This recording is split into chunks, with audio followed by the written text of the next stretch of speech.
Hello, everyone, and thank you for coming to listen to our presentation today. We are looking at the Walt Disney Company. A review from presentation one, some of the conclusions we had are that Disney has a variety of products to appeal to all demographics. They know their customers and how to connect, and they are penetrating markets and obtaining more resources and profits through successful mergers and acquisitions. So Disney did an internal analysis and their tangible assets. These numbers are reported in millions. So they reported 193,984 million. Of that, their long-term assets are 85.5% of that, and their current assets are 14.5%. So then their intangible assets are reported at 103,508 million. 77.6% of that is goodwill, 22.4% of that is intangible assets such as brand name, films, trademarks, copyrights, franchise agreements, and goodwill. So their VRIO framework, some of their valuable resources are highly trained employees and financial resources.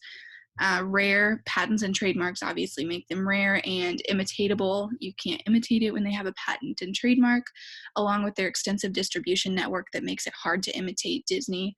And then organization, their financial resources are organized to strategically capture value by investing in the right places and helping to keep a competitive advantage. So now I will hand it off to Sarah to talk about their strategic alliances. Disney's recent strategic alliances include Netflix, Verizon, and Target. Netflix is notoriously tight-lipped with subscriber data. However, it's safe to say the licensing partnership with Disney, specifically regarding Marvel Studio IPs, was a bolster to the Netflix subscriber base and helped Disney test the streaming market demand for their content. Verizon allows Disney to literally put Disney Plus directly into the hands of tens of millions of people worldwide. This is extremely critical in today's hyper-competitive streaming market. Target is one of the only retail chains performing well in the age of Amazon. The brick-and-mortar presence they have is unmatched, and Disney's litany of in-demand IPs represent a merchandiser's jackpot for any retailer. Disney has purchased many companies in the past few years, one being BAMTech. They've purchased controlling share to help lay the groundwork for their upcoming streaming platform. Disney also purchased 20th Century Fox. They acquired in part to consolidate Marvel IPs under the Marvel Studio banner, and this represents huge consolidation of their competitors. One of Disney's core competencies is its ability to animate and design its shows, movies, and theme parks using its perfected art of storytelling. Disney has a knack for beautiful animation in their musicals, and this is an important investment in the company for raising its market and income by delivering these compelling stories, which is reflective in their studio films as well as their unique theme park rides and atmospheres. Another core competency is its marketing ability and brand success due to the company's ability to emphasize creativity, technology, and global growth within its long-term business strategy. Disney has been consistently listed on Interbrand's Best Global Brands list, and in 2019, the firm ranked number 10, right after McDonald's. Now on to the SWOT analysis. Disney has many strengths, like its large cash flow, which allows the company to make additional investments in other regions of the company. Their negotiations, they have strong negotiation skills and set up many strong relationships with their distributors and dealers. For weaknesses, they do have limited innovation in their theme parks because they're not innovating as quickly as technology is. There's also business volatility. As an entertainment and travel company, Disney's success really depends on consumers' taste and preferences, which can be pretty unpredictable at times. For opportunities, their marketing, they don't do a ton of marketing and promotions. The only time they use ads is when they're introducing another movie or toy. And then another is innovative technologies.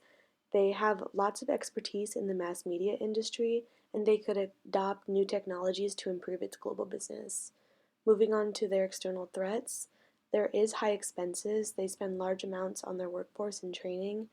And then there's also lots of competition in the industry. They're a big company that dips their toes into many consumer segments, but there's still competition from other entertainment and tourism companies like Warner Media and Universal Studios.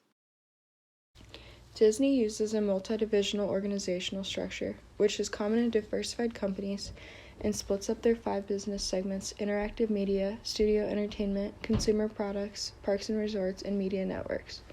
Products in each business segment are grouped, making this organizational structure divisional.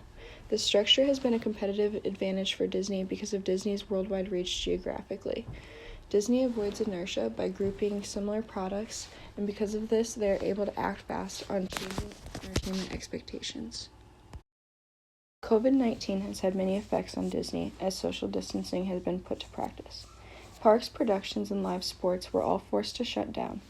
These segments totaled $26.2 billion in sales, so this was a large loss for Disney. Luckily, Disney has introduced other forms of entertainment. Recently, they began teaching fans to draw Disney characters. Disney Plus has also been on the rise and surpassed the sales of parks, productions, and sports at $28.6 billion. Disney has been able to support local communities, donating 270 tons of excess food inventory, masks, and ponchos. For conclusions and recommendations, we suggest that Disney pushes through COVID-19 and continue to stay strong through this pandemic and support their communities. Much like other companies, Disney is taking a big hit from this by closing down their parks and their stock price dropping nearly 30%. But luckily, they have their new platform, Disney Plus, to release new material that couldn't make it to the theaters and keep consumers busy during this quarantine. For alliances and acquisitions, it seems as though Disney is acquiring new companies every day. First Marvel, then BAMTech, now 21st Century Fox. And they have really strong alliances with companies like Verizon and Netflix. Keep doing what you're doing, Disney, because you're doing it right. Another recommendation for Disney is to adopt new technology. Disney has been rather slow to adopt new technologies, as seen with their Disney Plus streaming service. We recommend that Disney introduce more technology in their theme parks in the near future, like artificial intelligence, to stay ahead of their theme park competition. Thanks for listening to our presentation about the Walt Disney Company. Sorry we couldn't deliver it face to face. Hope you guys all are staying safe and healthy.